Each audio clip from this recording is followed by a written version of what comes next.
I want you to think about if everybody was on stage, right? And everybody's back is turned, and they say one of these people has on a Halloween costume, and everybody is pointing at you, right? And then when you turn around, you realize they dressed you up like Ghostface, or they dressed you up like the Chainsaw Massacre, and it's like, holy shit, I was the bad guy this time. Okay, now I can take this off and somebody else can be the bad guy, right? No, that's not the case with us.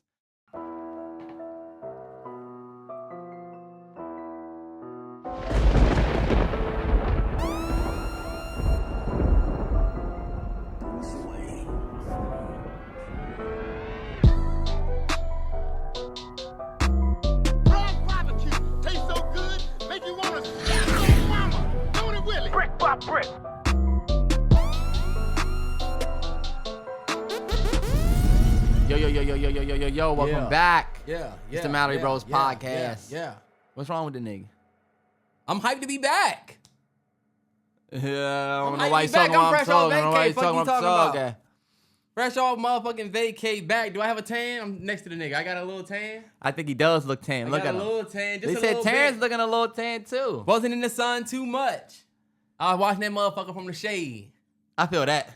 From a money tree, huh? Telling you, bro. Money trees I was out is the way. I was perfect low, okay. Yeah, the shade. island out there is remote, okay. I ain't thinking About no reaper. Ho, Nigga, I'm reaping. what I sow, okay. Got a Benjamin and That's a fact. in my house. When he said, I'm not thinking about it, I'm just reaping what I sow. That was what my vacay got a Benjamin was. and a Jackson All in my house. Like, Joe, okay. Hellcat made these niggas in them tight cell days. So okay. That's what that. Welcome back to the Mallory Bros podcast, episode 255. Big shout out to everybody in Tanzania, Yes, sir, man. Zanzibar. It's y'all country code. It's y'all area. If we have anybody out there, but you back with the gang for another episode, another week. I say this. Shout out to the area of Tanzania. Guns out. It's a food drive. I'm gonna make sure these cans can see you. Are we speaking Braille? Oh, that's crazy because I didn't think these hands could see you. That was fire, Terrell. That was fire. I said, are we speaking Braille? Are we Because I ain't know these hands could see you. Terrence, no. It has to stick. I wrote some bars on the plane. I said, I feel like Vincent in Terrence, Pulp look. Fiction the way I dance with Mia. I wrote some bars on the plane. I wrote this one bar. I said, me and bro drip together like water to a well. You will think we had a toothache the way our aura gel. Ooh. Look, niggas say hate that again. Look, I said, think about it. Our aura gel. I said, niggas hating in the comments. Tell them duck and swerve. They mad at me. I dig that. I must have struck up. Ooh, I like how he going Like with a the root dental. canal? I like how you going with the dental pause. I say I'm fine like that. It's crazy how I bring it back and then rewind like that. I'm sensible. I'm not a player. I rewind right back. Ooh! You know who that Terrence, remind don't me put of? this in. I'm not. But you know who it remind me of freestyling? Charlie Clips. Charlie Clips got to a point where the nigga was Terrence, it's bad now. freestyling for real. You could see it. He still does it, and now And it wouldn't it's be like bad, but it would be not good. Charlie Clips versus XL. Okay. You're just getting, if you know Charlie just getting paid, well, we need to stop. Oh, XL. Okay, your name is XL. It's crazy. I used to have a phone call Chirp. It was a Nextel. Nextel, the story about how you had a Nextel, the story how you couldn't breathe. You had to exhale, and then you going. A matter of fact, you had to get a bigger shirt. It was a XL. It was an XL, and Angela Bassett came. We was watching, waiting to exhale, and then they. It's crazy how I'm like in too deep. I feel like all my eps the way I had the XL. That's it, right? That's fire! That's it. There we go. There we go. You ever seen that gift where the nigga was like, that was hard. All right, bet. Look, we gonna move forward. Hey, that was a little too crazy. That was fire. You see how it come around? Yeah. If you sit in the room with me, I'm gonna get you right. Just came back from a trip, man. Went to DR to see my in-laws and to celebrate my son's second birthday. Shout out to my son, Shout out turned to 2. K-Man. And man, big shout out to us for 2 successful years of parents. And this was kind of like our, we celebrating our family trip. Hell But, yeah. Let me say this real quick. Sunny 9 months. Krew turned 2. Starting to see this life shit from a bird's view. A fact. That's why I used it on my story, bro. We was up in the sticks. It was great, man. We went to like her parents' folks' place first, and then we got an Airbnb after. It was a great trip, man. A great trip. Love it. Shout out to everybody that showed Krew love. We ate good. I'm about to say, you got real fruits, real mangoes, real... Yeah, you know. Like the real deal. We ate some real good. You know, you go to DR, they eat different. They eat a dinner-type meal at 12 o'clock. Like, everything shut down. Oh, everybody like 12 go home. p.m.? Yeah. Oh, everybody okay. go home for lunch. If you wanted to go into CVS... At 12 p.m. it's closed. It's close because you should be with your family eating. I like that. Which I think is dope. But they don't eat, they ain't eating, like they eat a heavy meal, but it's like some shit that we would order for dinner sometime. Like you might get fish rice, you might get chicken and rice, and you know, in America, we don't do it like that. We eat breakfast food, then we have rice for dinner. Oh, okay, yeah. So does it like the day just goes on after that 12? After 12, like they do dinner and stuff, but it's certain heavier foods they eat earlier, and then I think they eat like the food they eat later, they wouldn't eat a big rice meal for dinner. Okay. It's completely different. Bottom line, we was eating good out that joint. And it was a great trip. We got to see hella beaches. I didn't get to post anything because my phone broke on Tuesday, y'all. I went out that joint from Saturday to Saturday. And my phone broke on Tuesday when I got there. I dropped that joint in the shower. Y'all know all DR houses are made of nothing but cement. So when my phone fell from when I was in the shower, that joint was fried. So I didn't get to post everything, y'all, but I got hella content to post. If you don't follow me on IG, follow me on IG. Man, Terrell went to DR. We was at home. I'll give y'all something. I ain't got a great story. Y'all know how it is. When Terrell goes to DR, I normally learn some shit about my life at home. If you watch the vlogs, I think I remember when Terrell first went to DR. Great vlog that came from that. And y'all remember I was mainly in the crib. Shout out to the A-Train. Shout out to the Sunny. That's my world. That's every day for me. But let me just get a fella something. So I got electric fly swatter, right? No, that's not as interesting as DR, but stick with me. I love mine. But love that joint. Y'all know why? I started to be a nut ass nigga with it. I'm not gonna lie. And the reason why I say you're that, trying to torture the bugs. He's crazy. I'm crispifying the fuck out of the motherfucker for flying in here. You wanna fly in here? Yeah. I don't tell you. You just hear cat all day. But I started to tell myself this: I'm not a nut ass nigga. I actually have a problem. Every damn day, y'all know A-Train come from the Pacific Northwest. We got that back door open. We letting the wind come in. You know what I'm saying? We got the incense going. It's a Pacific Northwest crib. So we got bugs that'll come in and out. We got a screen door, of course, but we got flies that fly in and out. And I've been loving the electric fly swatter because guess what? Wetting the paper towel and trying to do that. Yeah. Taking your head off and trying to... None of that shit works. So, in my opinion, I'm like, you know what? The electric fly swatter might be a little intense because I'm crispifying their ass to a crisp until I can get them off. But I said, it's getting the job done. Yeah. I told myself, I'm doing this shit too much. It got to a point where it just looked like a graveyard by my front window of just crisp bugs. Damn. Right? I had that phase in the beginning. You know? So let me just tell y'all this, just to advance it. It's late last night. It's around 4 a.m. I'm gonna just tell you just a weird way to that. Sometimes I just wake up. I wake up around 4 a.m. and I'll be like, oh, okay, bet. Before I really turn in, I'm gonna take this trash out. He's saying turn in like the turn-in time wasn't 6 hours ago. When you might fall asleep on the couch. No, yeah, Terrence like that. He will legit be on his couch, fall asleep, wake up in the middle of the night. I can't do that. I get to the point where I'm like, I gotta go get in the bed. Me and A-Train do not spend every single night going hand in hand upstairs to bed. We don't do that either, but we both eventually end up in bed. Same. Not like, but I would never, but you see, you different than me, T. You'll sit on your couch and eat a sandwich and then just fall asleep. I don't do that. I mean, Terrell, yes, you do. And you don't got a comfortable enough couch for that. I do it. Coming for the nigga's couch. First of all, you got my love sack fucked up. With the love sack, got my joint. See, when a nigga start naming his brand, that's how you know it ain't. Because he trying to convince y'all with his brand. I ain't tell y'all nothing about my brand, my couch, but you know I fall asleep on it, though. But this is the thing. I fall asleep on my couch, too, in the daytime.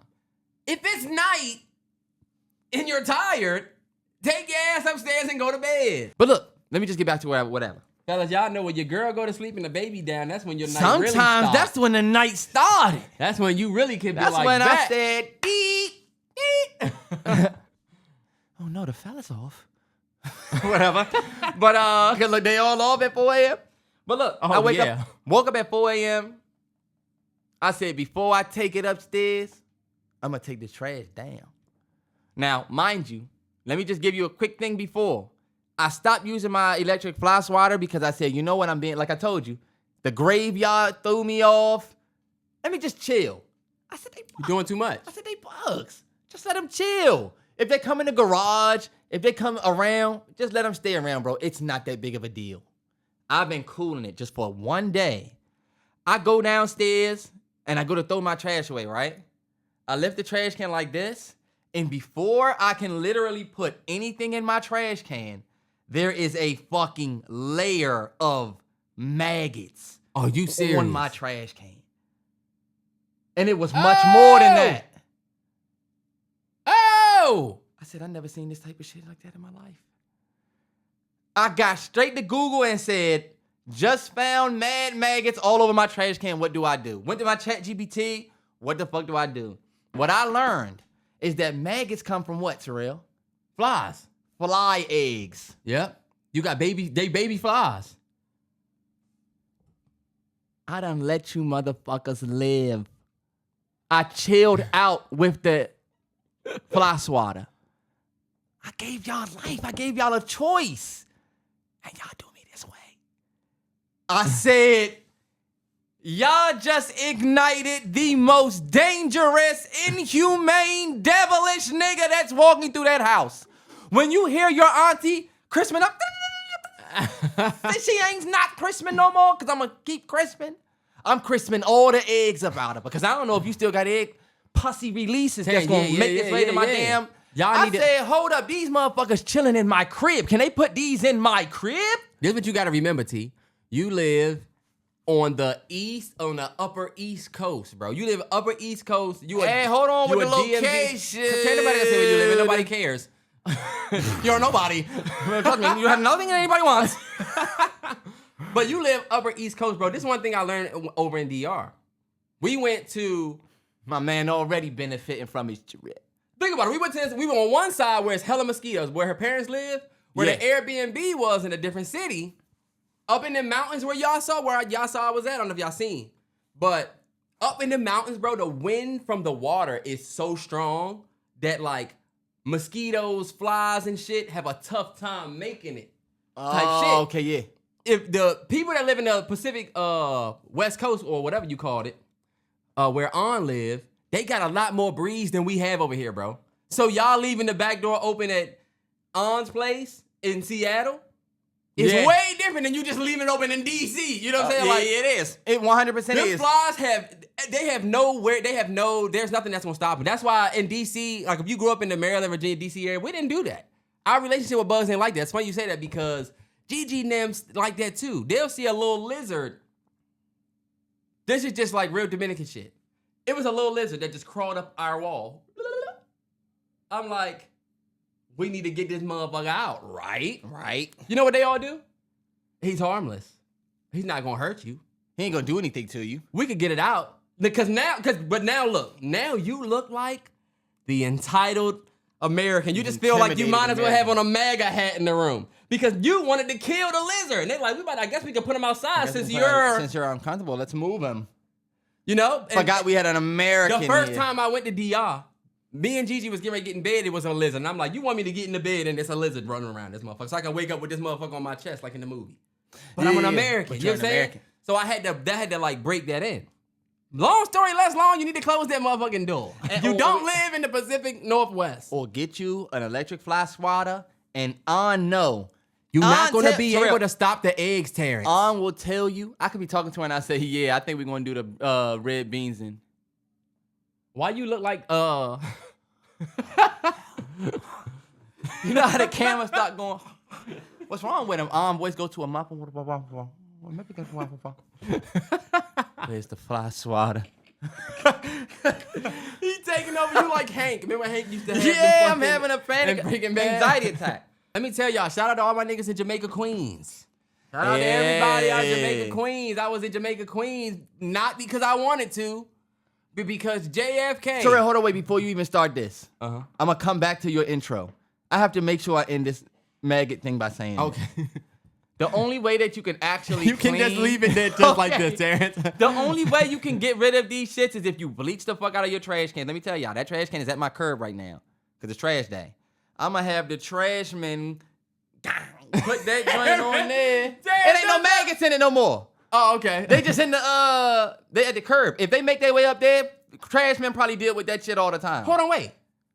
Is no trash? Is they not in the trash can? They not in the can anymore? You killed the ones that you saw? Yeah, I took the. Oh, okay. I thought you just put that joint out there. I'm gonna say that's you got at least. No, that was insane, bro. Getting up all of that shit was like, I don't know, whatever. Shout out to niggas that do trash. I know they got AirPods in. You might be listening to this podcast. Shout out to y'all. Yeah, shout out to y'all because y'all brave. Y'all got a little bit more of a. When you used to it, I could get used to it on some man shit. I could get used to that. Yeah. But all I'm gonna say is I gotta go home, rinse thoroughly, bleach thoroughly before I put it back. I just don't want niggas to see that and think I'm that type of nigga. And this is the reason why I told people that. I want to tell the fellas this. Fellas, when you take your trash out, some of you don't know this, so listen. If you do, feel good about yourself, but chill, bro. You know? That's how you had. That's how it is. Look, Yeah. when you take your trash out, if you leave any trash exposed, meaning what I did is I tied my trash, but like the top of it was still dry exposed. Mm-hmm. And I remember I almost ripped it when I pulled it out the can. So instead of me putting it in another trash bag, I had a good grip on it. And I said, I'm gonna just go put this in the can. Mm-hmm. I'm thinking because my can closes like that, I'm good. Fellas, no. If you have an exposed bag in there and it's food in there and it's a certain humidity level, that is apparently what attracted the maggots. Mm-hmm. And that's what The flies. And the flies will lay eggs in the trash. They lay eggs in it. Oh, but look, no, this the thing. Right? I've had a fly issue for a minute. The reason why I got the maggots is because of the exposed food. And they say when the flies get to the exposed food, that's where they plant the eggs. Yeah. Hell yeah. Or, yeah. Because the larvae that becomes maggots, they can eat the food. Yeah. And it's that's all I'm gonna say, y'all. Y'all know we have talked about extermination on this podcast. This is what, look, we more of a, culture, hip hop, black culture podcast, but we have talked about extermination a lot on this joint. If anybody, I always tell people this: if you got a bug issue, any kind, hit me in the DM. I have saved thousands of people from bed bugs, thousands of people from roaches, thousands of niggas from I'm adding, it's really like 17 people. Terrell's method is also 10 years old. It works. It works. Like, you ain't had bed bugs since 2014. It don't matter. Once you had these motherfuckers, they ain't changed. Roaches been the same. I'm still on the list. You just see the dude that posted the honey smacks, and he said, if you got roaches, you know to never buy these, motherfucker. Shout out to all my niggas in Jamaica, Queens. I was at the JFK is hands down the worst airport experience I've ever had in my life. Ever. And I know New York, the New York folks could probably agree. And it was probably some people in there in the mix of that because it was a worldwide Delta thing, right? Yes, Delta. First of all, Delta was also on bullshit. They had us way fucked up. We got in so much shit this weekend, y'all. First of all, we get there. We supposed to sit together, right? We have a 2-year-old, a turning 2-year-old. So you can't do the in-lap seat joint. You gotta buy like your own seat. They gotta buy their own seat because they turn in 2. Cool. We get 16 whatever ABC, right?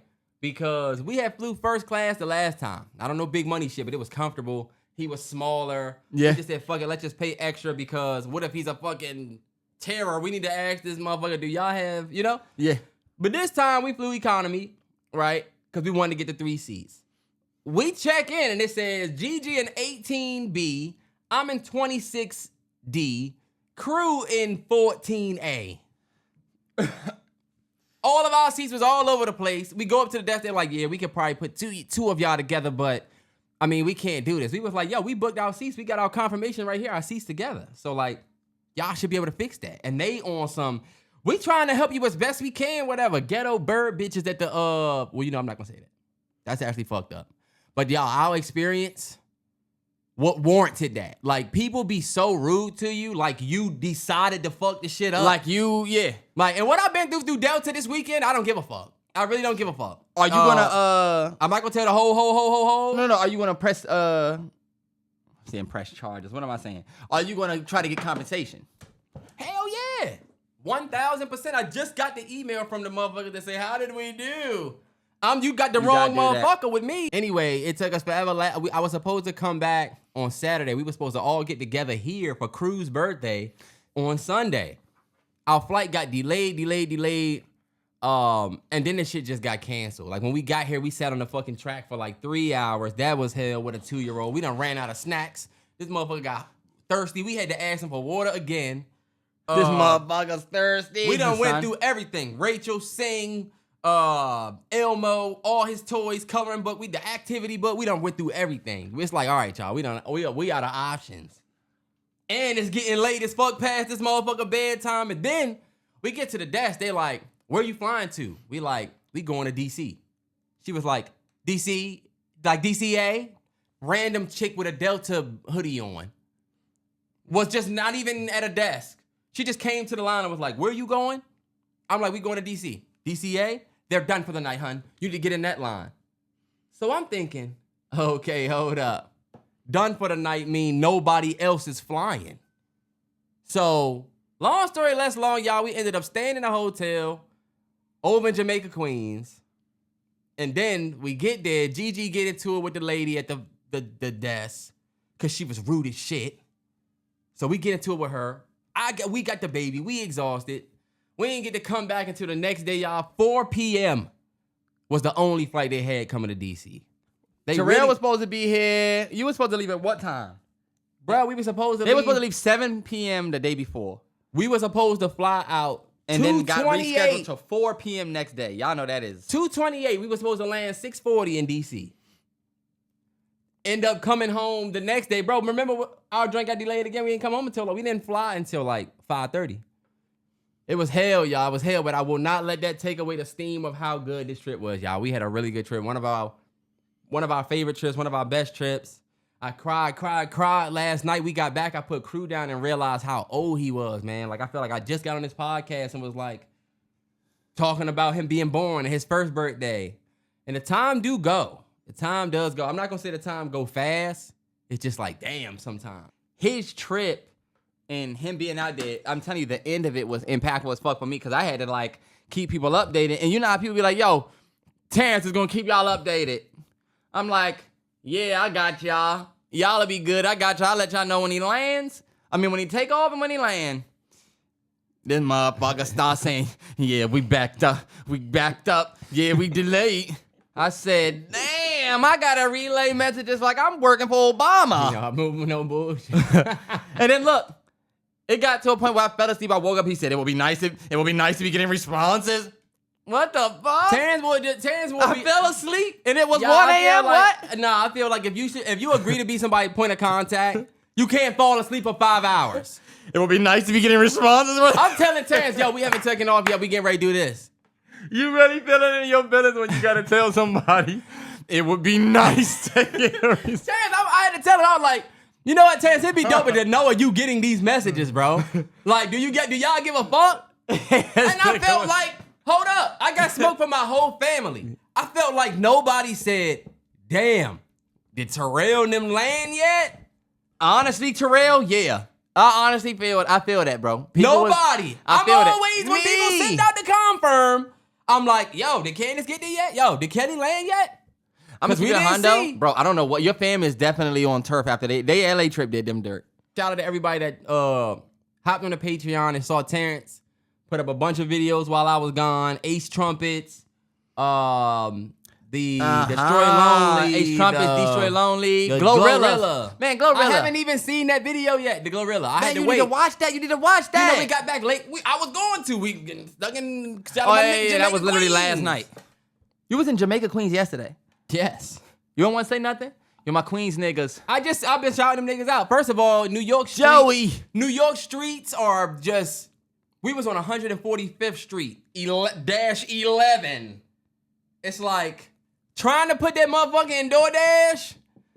This shit too much. It's too many numbers and dashes. How many of y'all getting spanked by DoorDash? I know it's a couple of y'all getting spanked by DoorDash. But or you coming up on DoorDash if you know what I mean. Big shout out to everybody that checked out the videos over there. One thing we haven't gotten to yet is the Wayne. One thing we have not gotten to yet is the Wayne. The rest of the world did. Rest of the world got to the Wayne, and I guess we'll start there because we haven't heard the album yet, y'all. We haven't heard it yet, but one thing we can see is the reception. And it's just not good. Even the Wayne fans that you normally count on to come through and be like, yo, can't wait for y'all to do this Wayne joint. We more so getting people that can't wait for us to see how bad we think it is. And we still about to listen to that joint and give it an honest ear because I feel like it's a little bit of sour energy out there for Wayne before his album even dropped, after the Super Bowl shit, you know? That's true. I feel like a lot of people kind of were already writing him off, and then that pissed them off even more. So it was like a lot of people just did away with Wayne after that. And right, with the love though. What the fuck though? 5, 4, 3, 2. I let one. People are saying this album isn't good, man. I do have a few thoughts, just not even hearing the album. I'll say I was excited to hear that it was the Carter 6 coming back. Yeah. And I was hoping, and I'm always hopeful with Wayne albums in this generation, like in this era, that he gonna do some real creative, like get back in his Carter 3 bag. Yeah. You know what I'm saying? Like, I think he needed to get back into a Carter 2 bag. This is my Carter 2, Carter 3, that bag. No, but just, you see, that's my hot take. Because A-Train opened my eyes to this. A-Train showed me that every Carter after the 3 is him young on the cover. A-Train pointed that out. That's and true. I said, you know what? Maybe this is wrong. Maybe y'all agree. Maybe y'all don't. But I feel like commercially, 3 was the biggest. Mm-hmm. Millie. So much on that album. So much, right? Yes. That's a classic project. But you could make a very compelling argument of 2 being the better. 100%. Yes, you can. I personally feel like the success Wayne got from 3, he's always been chasing with every Carter after. That's why we still see little young Wayne on the album cover of the new album, Carter 6. I think the reason why we still see that little face is because I think a part of him wants to reach back for the success he got in Carter 3. And I was telling Kelly this. I feel like with this without hearing it.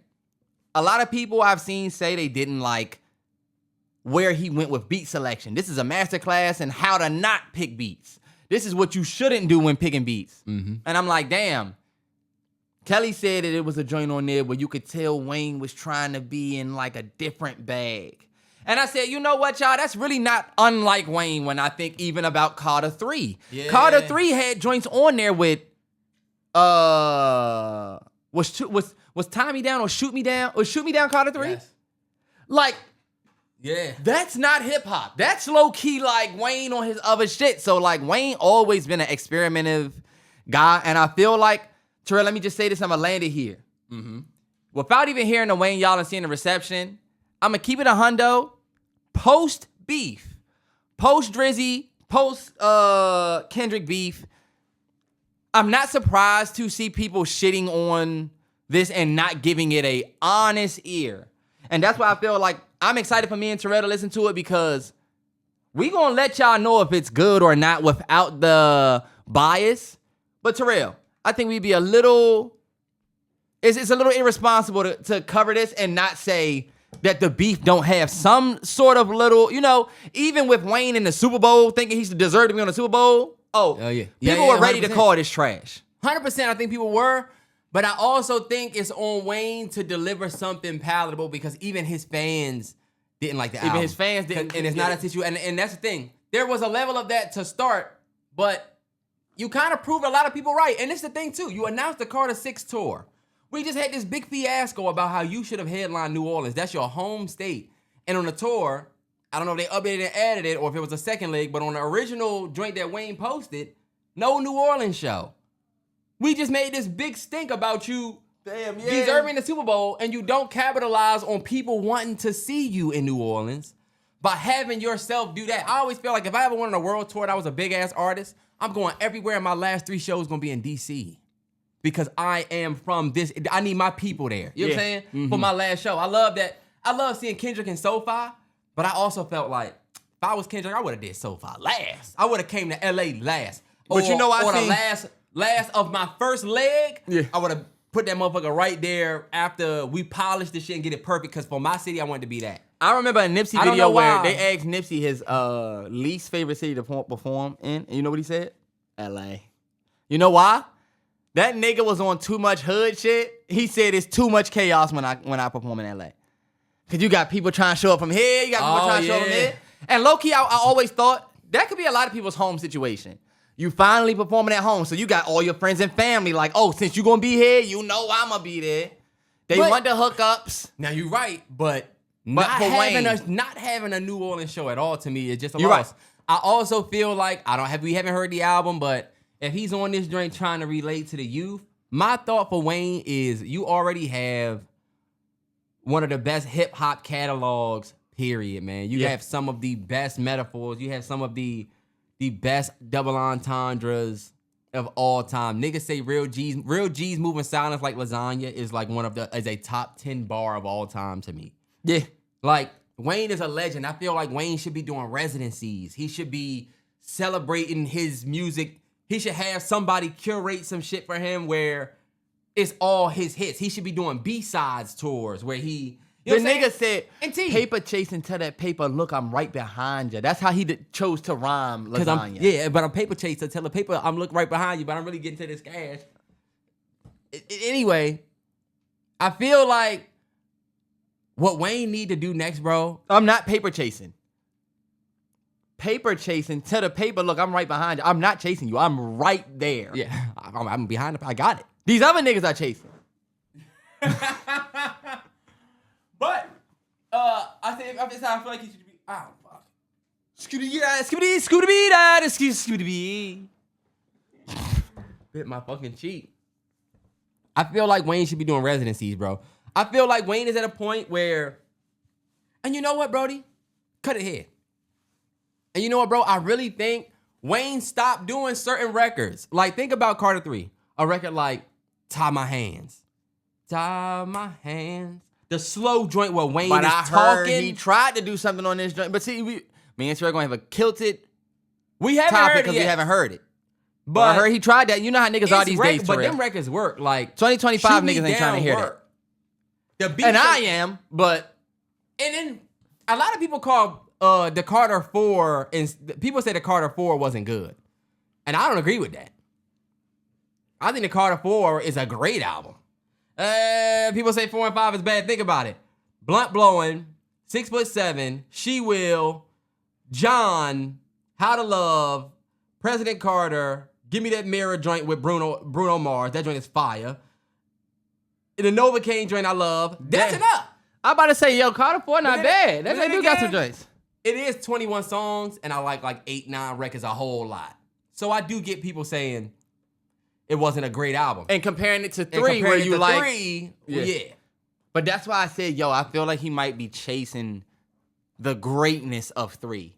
Like, I feel like Pluto is chasing the greatness of DS2, even though he hit one with I Never Liked You. And his last album, I still to this day feel like DS2 was like, oh my God. It was. Like, if you was there for that, that was the biggest Future moment, even bigger than this one. Yeah, and that's what I'm saying. To him, it might be. Like, to us, I would say I Never Liked You and We Don't Trust You are bigger albums and moments. But I always feel like an artist has that one moment that they chase, and it's not always the album that we all love. Like, Kendrick's moment that he's chasing could be like that feeling from when he first made... It could be when he put out To Pimp a Butterfly. Yeah. Because like, the reception of that, the way the culture appreciated that, for Drake, it could be, since Drake is a numbers guy, it's probably views. Whatever you feel like, my greatest feat. I think even us as men now, Big some Sean, of us, Dark Sky. Yeah, everybody has what they Everybody has one. Even you in life, bro, the person watching this, ain't it crazy how you kind of have your own little highlights that you kind of look back at? Like, even niggas in high school, it's some people like my boy Money Mike. We've talked about this before. I don't know what the fuck he looks up to in his life. But if I was him, I would never forget hitting the buzzer beater against my school rival. Yeah. And like, am I working my life to get back to hitting the buzzer beater? No, but would I be working back to get that feeling? Get back to that. Yeah, for sure. And try to create more of those moments for yourself when you can. And sometimes you don't realize you create. You'll never realize you creating sometimes the moments until years later. And that's why it's important to celebrate certain shit that you don't think you should. Yeah. But just to wrap on Wayne, I said something in here. I said he shouldn't be trying to deliver music to this new generation. He needs a better behind the scenes team. And I feel like nobody is beating down your door for an album, Wayne. We don't want an album from Jay-Z. If he decided to put out an album, cool. The same way, Wayne, you at a point where it's not that we're pressing you for music. We love your music so much already that you really don't have to drop no more. Usher's there. Artists get older to a point where you just are not expected to drop. Our parents stopped thinking Patti LaBelle was dropping another album. That's true. She was touring the classics, and I do feel like Wayne should take this moment. We'll look back and say, at the end of his career, he was trying to do new shit. You know how people talking about Smokey Robinson? It don't take away from what this motherfucker did before. Yeah. But Wayne needs to, that's why I say he should do residencies. He needs to just kind of go into that elder statesman. You said you are a pioneer of most of these young niggas that are running the game. Playboy Cardi doing $300K. He looked like a young you. Yeah. Fake dreadlocks, face tabs. I'm the Apex. And like I told you before, and somebody brought it up, I wasn't that excited about Wayne's album when he first came out, when he said, I'm dropping Carter 6. I was like, who kind of cares? Mm-hmm. And it's kind of in the same point with you saying where it's like, okay, Wayne, you could put this out, but do you need to? Did you need to put out a Carter 6, Wayne? And did it need to be a Carter? Because if it was something else, it might be received different. It might be received different, but you putting it in this series, I think that's also like you said, people chasing the nostalgia, trying to use that old steam to sell the record, because you still got to try and sell the record. And I wonder if Wayne, and I'm not pocket watching, but I wonder if it has anything to do with that. I wonder if he's comfy.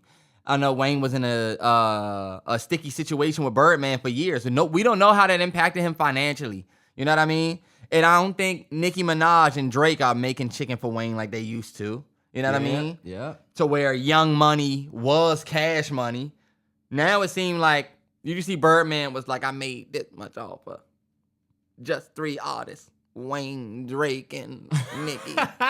And it's like, we didn't forget how you did Wayne. You did Wayne dirty for that little chunk of it. And that made me think about what Wayne could be looking at financially, which is not to pocket watch, but to just keep into perspective why he's doing this. Yeah. And that could play a role into why he was hurt behind not getting the Super Bowl because of the look that gives you. Think about it. Kendrick and SZA have been on the charts ever since they did that. They did that shit and went right on tour, but everybody wants that Super Bowl boost that you get. And he might have needed that joint. But then you turn around and don't even put New Orleans on your joint. And I think, bro, there's other people out there now that they gonna start leaning on. I think Kendrick Lamar's Super Bowl. You think it's going to push them the other way? I think it's going to push them the other way for just a year or two. I mean, we got Rihanna. We got the whole West Coast joint. I think at this point, they could do a Morgan Wallen Super Bowl. But you know what, y'all? And that joint would go off because they're killing the charts. And I was going to say this. They was killing the charts last year. Jay-Z not going to pick them. And it ain't really about Jay-Z. The only reason why Kendrick got that Super Bowl this year, y'all, is because what? The nigga had the biggest moment in music last year, period. Yeah. Mm-hmm. And they just capitalized on that. So my thing also is the Super Bowl, they gonna pick, obviously, what's the best for views. Because they want the ratings. That's true. And ain't that crazy? The Super Bowl is supposed to control, what we see, but even they are watching the TL to see, oh, it looks like they're feeling this person, let's put him on the Super Bowl. Yeah, and that's why people don't realize that your like and retweet is worth a lot more than you know. Yeah. It's almost like you should be compensated for it in a sense. You literally, if you're somebody that's enthralled in a lot of the shit where when people tearing projects down, you in them threads, you see these threads where they're like, this sucks, this is ass. All of these people that may not be big names or have that many followers, y'all don't realize that people are looking at this as real feedback. You are legit, this is like feedback from a customer type shit. And you know what? Maybe this is a Jay-Z thing, but I'm actually reading this a little bit different. Mm-hmm. Before, it seemed like the Super Bowl was about hey, the big star that we all know, Super Bowl. You know what I mean? Mm-hmm. Now, this is definitely a little bit different, Terrell, and I'm thinking, I don't know if this is Jay-Z or not, but when you think about the last 4 Super Bowl performances, right? Think about the whole LA joint with Snoop and them, and then think about the world. This is post-Kobe, post-Nipsey death. Yeah. So LA kinda, you know how they say, Nipsey got a song on Crenshaw, Sloss, and True Story towards the end where he's saying rep LA before it came back in. Which means LA goes in and out of style, obviously. You know what I'm saying? But people from LA always gonna rep LA. But I think even in the 2020, when Kobe and Nipsey passed and everybody's wearing Crenshaw shirts, everybody's looking at LA, I feel like it was a good time to put Snoop, Dre, everybody on stage. Yeah, it was. Then look, fast forward. We got Rihanna on stage because, one, Rihanna's a pop icon, but also, I feel like everybody was itching for more Rihanna music, and this is just my own opinion. I feel like Rihanna's Super Bowl performance robbed all of her fans from any potential new music. I think she was pregnant. That was huge. She was pregnant. She did it, and it was like, woo, I basically just did an album.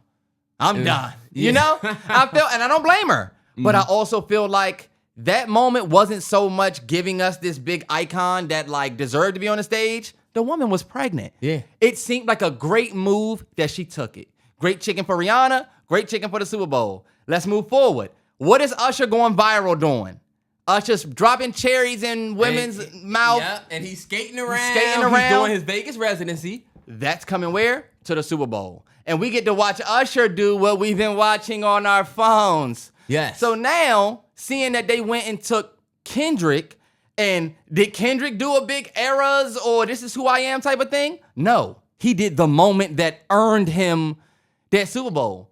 I don't know if that was in the contract. I don't know what it is.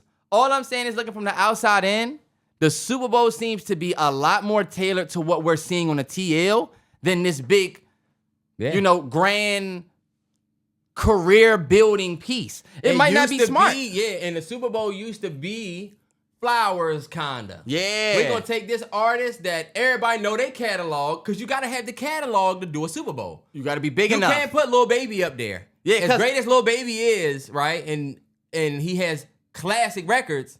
He don't have the catalog that can transcend the different people that's all coming here. Like it has to be, you gotta be like a superstar. Yeah. It used to be celebrating a superstar's catalog type shit. Now it is more so moment based, but that just speaks to, and we'll talk about the Vic Mensa joint.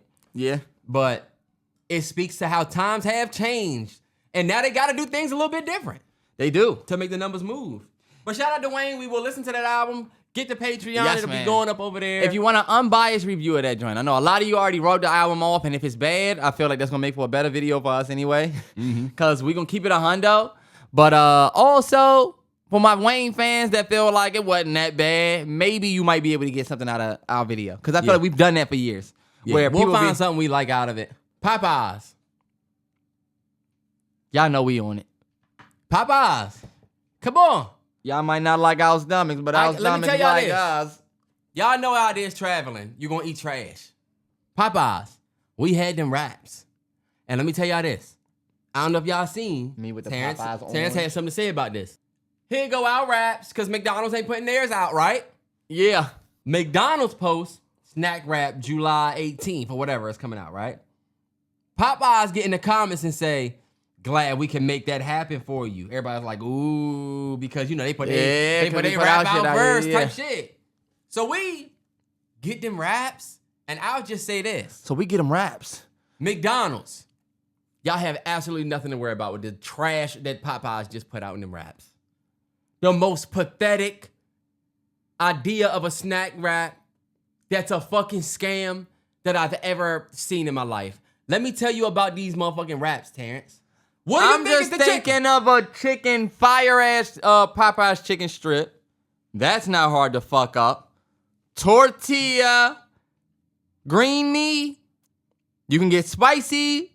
They say you can get a honey mustard. They have a honey mustard in the class. We did the honey mustard in the Do they come with classic. tomatoes? No. Or I don't know what else they can put on there. Cheese. Okay, cheese. It's the snack wrap. It's chicken, lettuce, cheese wrap. Wrap, yeah. The issue, way too big of a tortilla. They're giving you, when you get Popeyes 5-piece tender, spicy or mild, they're taking one of them and putting it in the tortilla, and if that's too short, they'll give you another short one at the end. They're doing a little bit of lettuce, some cheese, and wrapping that motherfucker up in a big-ass tortilla. Look at the reviews of everybody eating them. You'll see people say, oh, this is good, but Terrence, think about the Popeyes chicken. It's supposed to be coming out. The chicken strip's supposed to be coming out of the joint. Yeah, but your first bite of it, you know what a Popeyes chicken strip is. These motherfuckers bread the fuck up the chicken. The fuck out of the chicken. Yeah. So your first bite into the wrap is tortilla and breaded skin from the chicken tender. It's just not good. You have to get to the middle of the wrap to get it good. And then once you get there, bro, there's like a pool. The sauce, it just at the bottom of the... It made me say, you know what? Y'all was popping big shit like these joints was gonna be fire and they're trash. And guess what? The McDonald's joint didn't have this problem. Cause that motherfucking chicken select they put on there. I was gonna tell you, do you remember how McDonald's, they first gave it to you in like a sleeve, like the same way you would get it in their hash brown? Yes. But remember then they graduated to the little pocket box? Yes. Snack wraps was legit at one point. It was. And they coming back that way. That's why McDonald's probably didn't say nothing back to... No. See, now I got smoke from McDonald's because I thought that was bullshit. Popeyes is like, okay, bet. They don't want to do it. Oh, they try to read the game, but they can't fake influence. This is my thing. Popeyes comes out with their snack wrap, and here comes McDonald's like, oh, we are actually going to now finally do it. Because guess what? We've been asking McDonald's for a long time. And I feel like, I was like, nah, McDonald's, hold up. Now I don't appreciate you stepping on their thing because you know we've been asking you for that. That's almost like me saying, yo, you should throw a party. You should throw a party. Now Stacy throw a party and you like, oh, Stacy's throwing a party. Well, guess who's finally throwing her shindig again? Yeah. Oh, hold up. Nah, we still gonna rock with Stacy. The bad thing is you done had the snack wrap from Popeyes and it ain't good. So now look, oh, it ain't good? Okay, well, McDonald's, I guess we will come back. Terrence, no. But guess what, I felt McDonald's? the way you felt. Until I had the Popeye snack wrap. Because at first I was like, that's what I'm saying. McDonald's, you popping out. Like, you're right. Oh, okay. You felt how I felt. Like you felt. McDonald's, y'all popping out off this, like, no. Y'all gonna pop out off they momentum? Yeah, and then when I had the Popeyes joint, I was like, this is fucking pathetic. And then the new McDonald's crispy strips ain't crispy. And they're not. And I hope y'all don't use that motherfucker for the snack wrap. I'd rather you just put 4 nuggets in that bitch instead of you putting that bullshit. Soggy ass strip in there. That might be fire. Nugget wrap? A nugget wrap. Anyway, we on some big back shit. Look, you know you can make that yourself, bro. Denzel Washington tells Michael B. Jordan to limit his presence online to avoid exposing himself to audiences. He says, why would we pay to see you on a weekend when we can see you all week for free? This comes on the heels of Michael B. Jordan's press run through Sinners, where I don't know if y'all follow Michael B. Jordan, but he was literally posting every single day. Yeah. Up into and through that movie coming out, he was posting every day, and he's still kind of on a post-heavy streak. I think, I thought it was dope. So I feel like we may have opposing opinions on this, but what did you think about Denzel? You've given Denzel smoke for saying people need to get off their phones in the past, but Terrence told me he actually agreed with Denzel here, so. I agree with Denzel that you need to get away from your phone in the material world sometimes. You know what I mean? It's almost like Denzel is basically saying that, like, what we enjoy watching is different from what we tolerate. Mm-hmm. And I don't think people will enjoy watching you socially as much as they would enjoy watching you on screen. So much so that they tolerate you socially until some shit go wrong. Until they disagree with something you said. Until they disagree with the fact that you're this.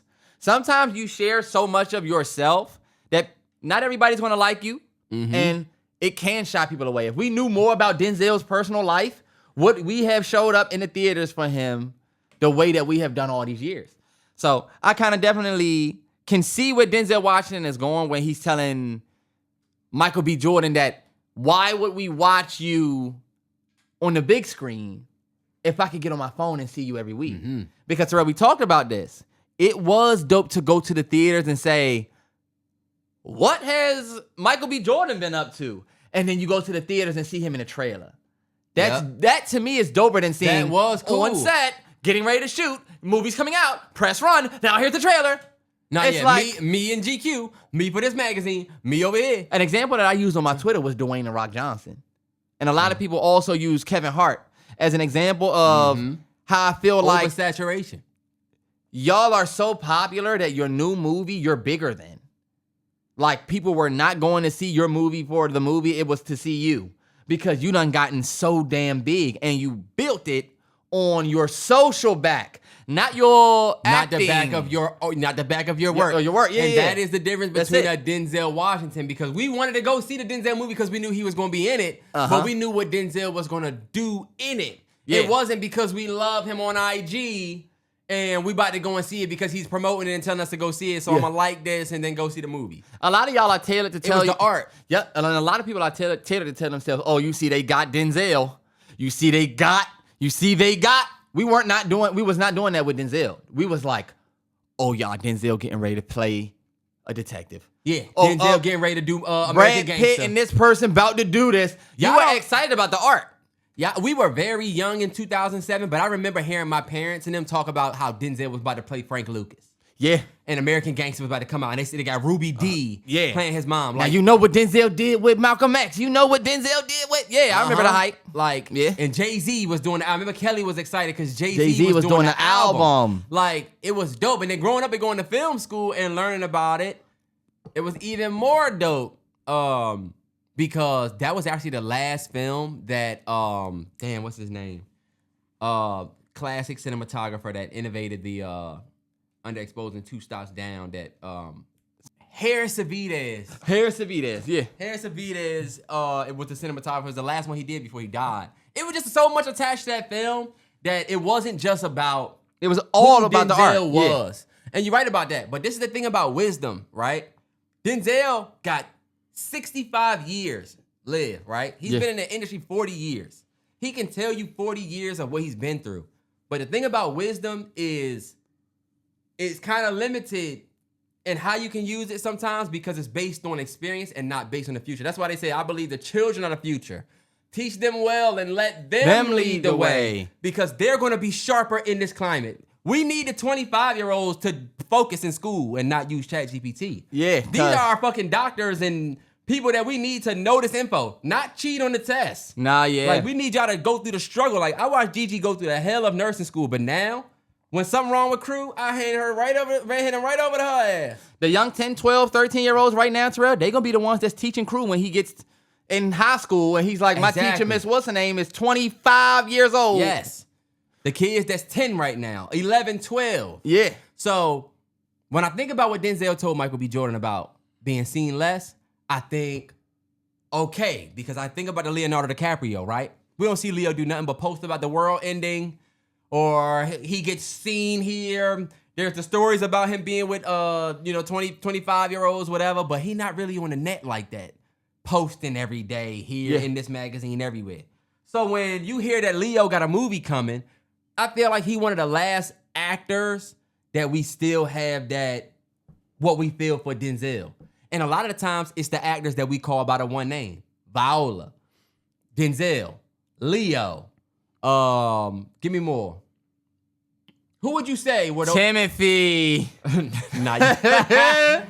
But we still have that with like Leo and them, but I feel like it's not good info to tell Michael B. Jordan that. To not be online. You need to be as visible as possible, but just not too much, right? Yeah. And I feel like that's kind of what he was saying, like don't do it too much. Or what? Well, let me read the quote again, because I don't want to fuck this up. Denzel seems like the guy that's like tapped in. He don't seem like I'm old and not tapped in.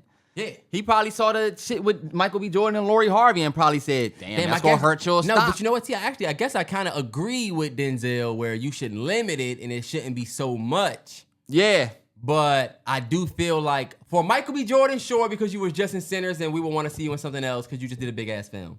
But other actors that are younger shouldn't take that advice because you need to be as visible as possible. These content creators are getting acting jobs. That's true. Because their reels are going viral. That's true. And they putting them in commercials and movies that actors that went to school to learn to, act, they taking opportunities from them. So you gotta be visible, Denzel.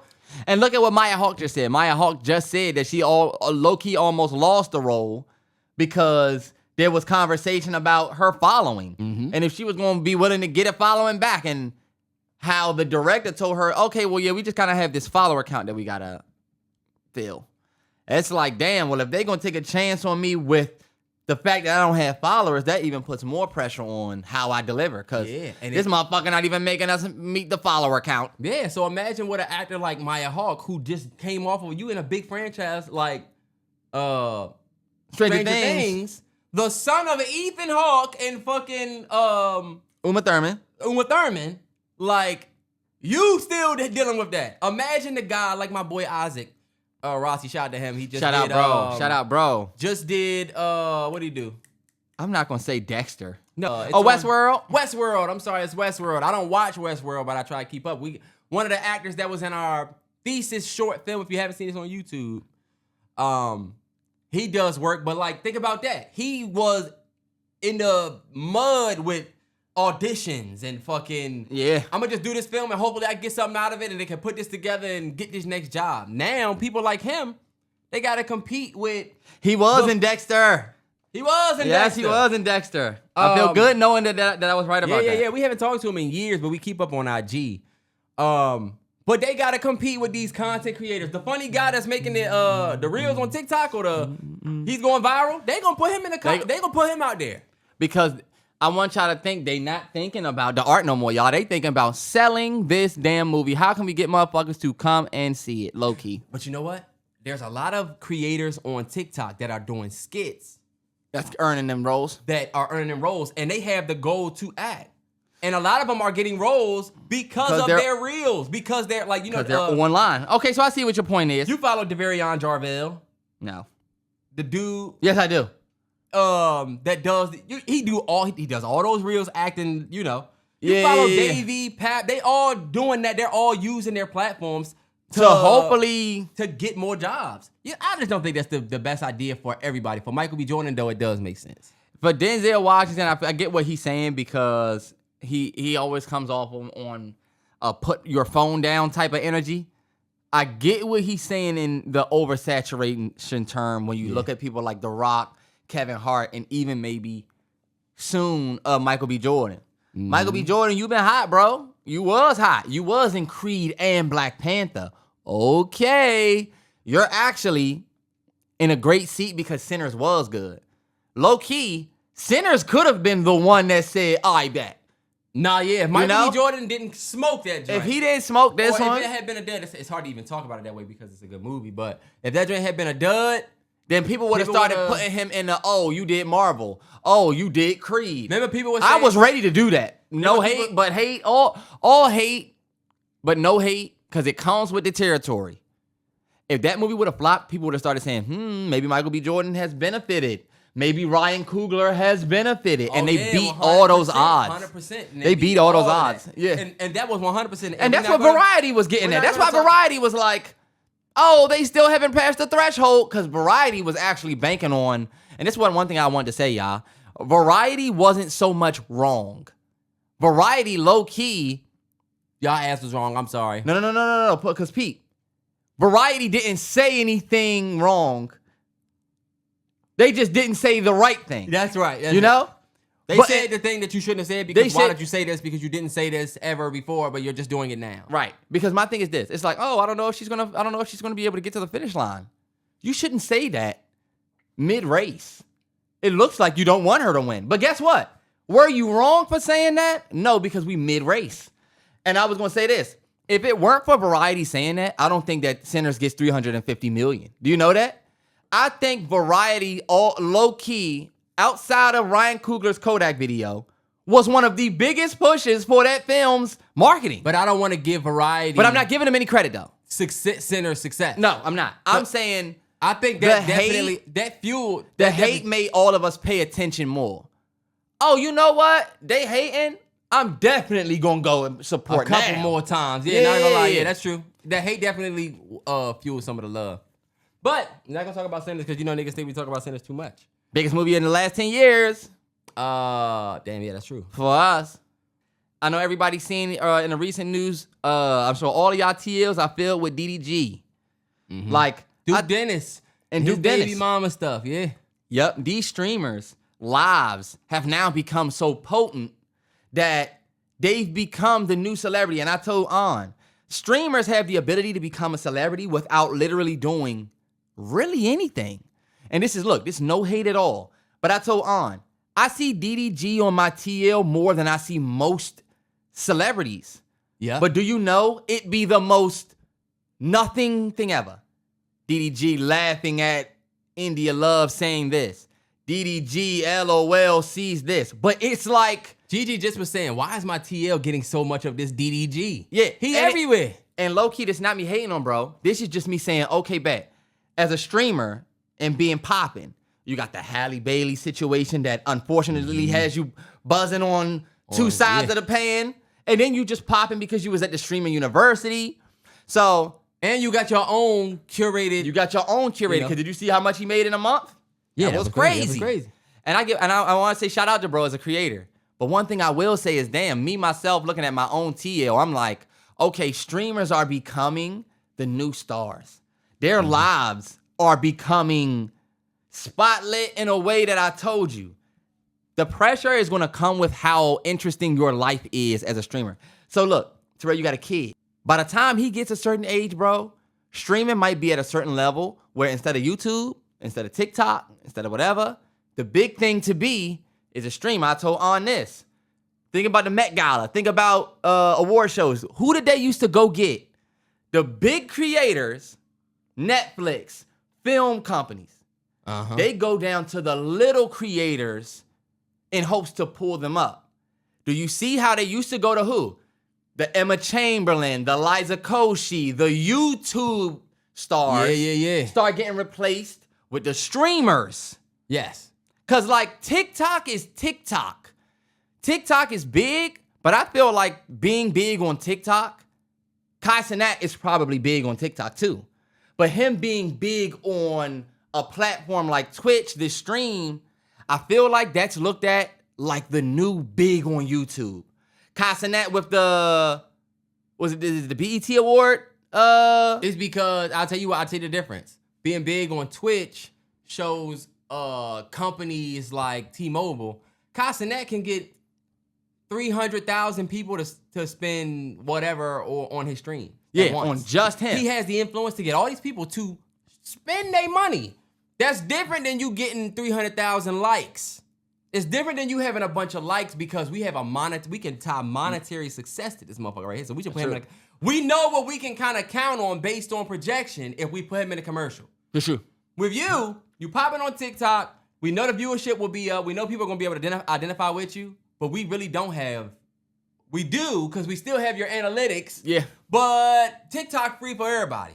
Yeah. But I wouldn't X TikTok out like that because TikTok is the biggest platform probably to change shit in the world. We was talking about how businesses now, bro, we going to these beaches in DR that are super, super low-key, super, what they call a public beach. Meaning, you're not going to go down here and can buy some boardwalk fries right here. You can't go down here and it's going to be this a slushy truck and this and that. It's like people are bringing stuff from home to this beautiful-ass beach. Okay, yeah. You know, it's not like colonized or like they're not trying to make money off this joint yet. But what's happening? People are coming to this beach, they're coming to the area, and they're getting on TikTok. And Gigi found the beach we went to on TikTok. You know? Damn, yeah. She wanted to go there because of TikTok. And the bad thing about that is TikTok's influence right now is literally can change the ecosystem of the town. Like the city we went to, the lady that rented the Airbnb to us, she been out there for a break. And she was like, there's more tourism in this area than ever before. And she was kind of on some like, I don't understand what's attracting people to come all the way over here, but I guess word is spreading. And it was like, TikTok is what's doing it. So don't sleep on TikTok influence amongst like Twitch stars and shit like that. I feel like if you can get big on TikTok, you can still blow like the Twitch streamers, but you are right about how they're replacing the movie star, rapper, singer. Because look, it's harder to be big. It's hard to be a big streamer. I think it's harder to be a big streamer than it is to be, and there's way more popular TikTok folks than there is with the streaming. That's why I said I'm starting to see the way that it's like picking up. The question to you is this: do you think that streaming is safe for the future generation, the way that YouTube was? Because I think we at a point now where we can say YouTube was safe, you know? Do you think that the Twitch streaming thing creatively is as safe or safe enough for the kids to be sustainable in the future. I would have to equip Krew with understanding of how the world is now. You can very quickly be the laughing. Everybody can very quickly be clowning your shit. You gotta have tough skin to be on this internet. And it's live. And it's like, it is live, but think about it. That feedback the same. The same way it's live and you're talking to your chat is the same way you can post some shit and the YouTube comments could tear you up. And now you don't get a chance to make your point clear. I think it all depends, T, on how much you give. I watch a lot of streamers that I don't know anything about their personal life at all. I don't know anything about any of that because they don't really do that on their stream. Their stream is for them covering this or whatever, you know? Yeah. Duke Dennis does the 24 hours in your city videos, you know? They giving it up like back in the day vloggers. Nigga, you can relate because you saying, we not gonna be doing our stream like the niggas in the mall. But you're saying that. No. I don't mean that. I don't mean that we wouldn't stream in the mall, y'all. I mean, streaming has gotten to a point now where your entire life, and that's why I was asking you if it was dangerous, because it seems like to be a good streamer, you either got to have a real dope niche or it's the benefit of seeing your whole life on display. And the reason why is because of the DDG example that we use. We getting on our TL and just seeing that DDG just went to the mall today. And it's like, damn, bro's whole life now on stream and like a lot of people life on stream, it's starting to seem like people's regular ass life is being reported on with streaming. Like with YouTube, if you get killed in the comments, that was for the one video. You could try back later. You're not thinking about imagine if Vlog You became like a millions of whatever subscribers. Yeah. Think about it. That's why I say it's YouTube evolve because you are somebody, me and you, Christmases, Easter, our beard routine. We was putting our whole life on the net because that's what you did if you were a vlogger. You're vlogging your life. This is a moment in my life. We going up here. This the city we in. We going over here to eat. This is what I do at the crib. This how I make my fucking... So... I feel like we're seeing the evolution of that at a grand scale, but you are right. These niggas' lives is just messy, though. I don't even think that, y'all. The mess is entertainment. That we were not doing our shit live. If my aunt came through and said some personal family business, I wasn't having to say like, oh. This is live, yeah. You know what I'm saying? That's why I say streaming to me, if I can answer the question, I feel like it is sustainable like YouTube for the future. But I do think there are going to be some things that come with the fact that, you know, it seems like the bigger you are on Twitch, the better the life you have. Terrell, I don't know if you have any examples, but what's an example of somebody who does Twitch, but it's not really based around their life. It's based around what they do, you know? I watch a couple of people like... Look at Sean C. Let's use Sean C. That's C a good is perfect example. Yeah. He covers music, but he not up there. We don't know who he dating, his life. He just up there giving his music take. My boy Hassan that I watch that covers politics. Yeah. I don't know his whole life, but, you know, he get up there and talk about this shit. So, I feel like there's a lane to do it. I think it just depends on how much you decide to give up. And you got to understand, like, think about it, T. We both was in relationships at one point. We both could have been super public with. You was in a public relationship on the vlog at one point. Imagine if y'all started beefing. Right? Or it got to like police getting involved in type shit. It might, if it was 2025, because even back then, y'all, like in 2016, 17, Twitter wasn't what it is in 2025. Poster Elon by, chains off, porn everywhere, betting everywhere, just disgusting shit everywhere, and people just upholding, like, I feel like we're in a very different time now than even 2016, 17. I don't remember albums coming out and all of us running to Twitter, you know? Yeah. I remember albums coming out and us tweeting about music we liked and shit. And this is not even long ago, bro. Do you remember when Migos dropped Real Culture? quick, though. I personally don't think it's the same, though.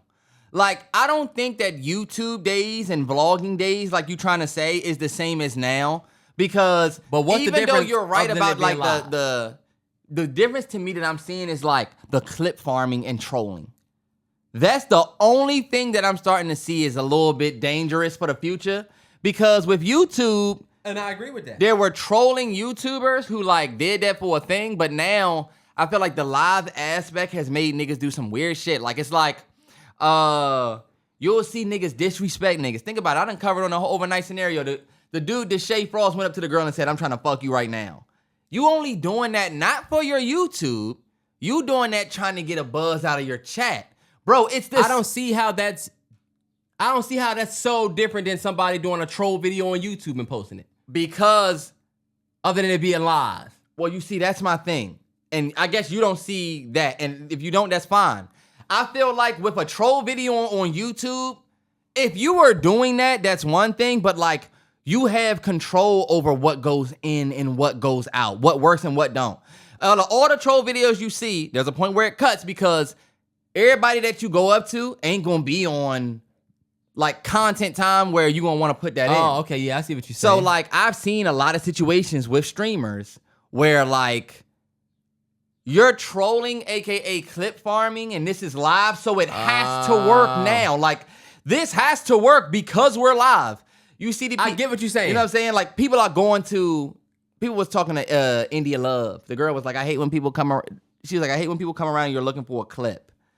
I don't think you would see so much of that with YouTube because, oh shit, I'm live now. I got India Love right here. This is the one opportunity to get something. So I'm gonna do the most outlandish thing to get her attention. Nah, yeah. You know what I mean? Back in the day, it was like, even if you was recording, even if I'm recording you and you feel like I'm trying to get a clip, you're not live. Like the thing you are saying is true is clip farming is different because in YouTube days, and even now, if we upload a video and somebody take a little bit of that video, you're taking a bit of the video that we already watched the whole thing of and know that what's out there, you know? Yeah. It doesn't matter what part of this goes up, cool. When you on a live stream, you basically are kind of living your life and you do have people that go just pull clips from the live. It's not always, but then again, there are also people that are uploading clips.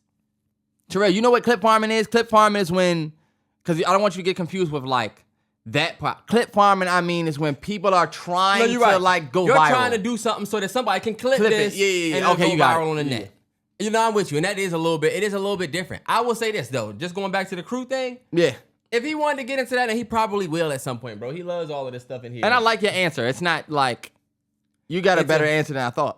It's definitely like I just got to prepare you for what's to come with all of it. Yeah. And then do it. You know what I'll say? Mom and dad didn't necessarily prepare us for the internet at all. Not at all. They didn't come from it. Yeah. But we just like had to learn the hard way about this shit. And I honestly, bro, I feel like social media is the worst thing for humans, period.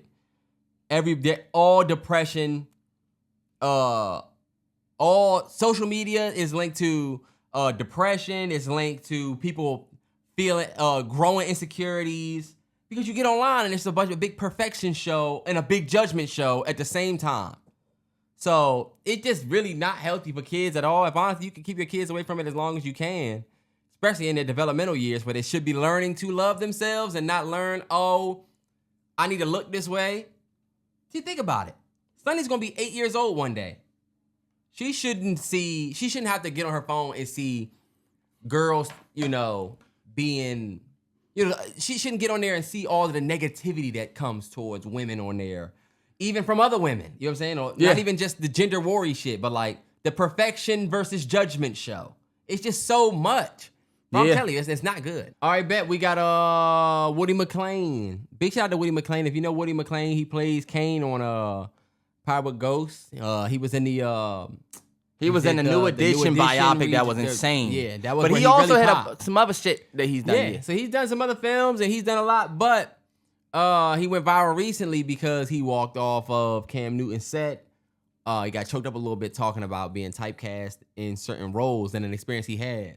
Terrence gonna put the clip right here. About it, because I mean, even when my first acting class I took in LA, they had this exercise where it's the first day of class and you have all these actors in there. And then she sit a chair in the front of the room, boom. And she said, all right, you, come here. Sit right here. This is me, I'm sitting in the chair. Back towards the whole crowd. all right, y'all, I want y'all to tell this guy what y'all see him as. So I'm sitting in the chair. Everybody's saying, bad boy, the thug, the killer.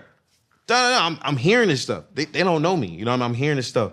And she's like, all right, stop. She's like, all right, turn around, introduce yourself. So I turn around, I'm like, which one of y'all niggas trying me? yeah. I'm like, Woody, nice to meet y'all. Everybody's laughing. Turn back around. All right, what y'all see him as? Oh, he's the nice guy. He's the sweet guy. He's the da-da-da-da. But that moment made me realize people judge you before you even talk, before you even say something. You know what I mean? So before I was just picking any kind of role because I just wanted to act. But now moving forward in my career, it's like I want to be very strategic of what I pick because I don't want everybody to keep perceiving me as this bad person because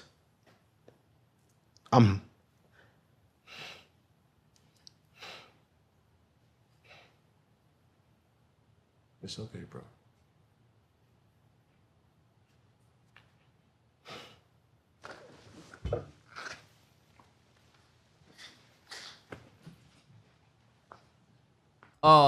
That was a lot.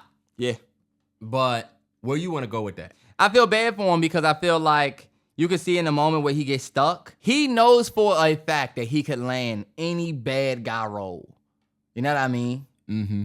And a lot of times, that don't come from the fact that I killed a role. You know what I mean? Mm-hmm. When they look at Malvo, when they look at, or let's stay black, when they look at a Marlo, when they look at a person who played a bad character, you know, a lot of times your role can inspire more bad roles. More times than not with us, we're automatically thought of in bad roles. Like he said, the experience he had, his back was turned and they said he was a bad guy. That's perspective right there. Yeah. You know?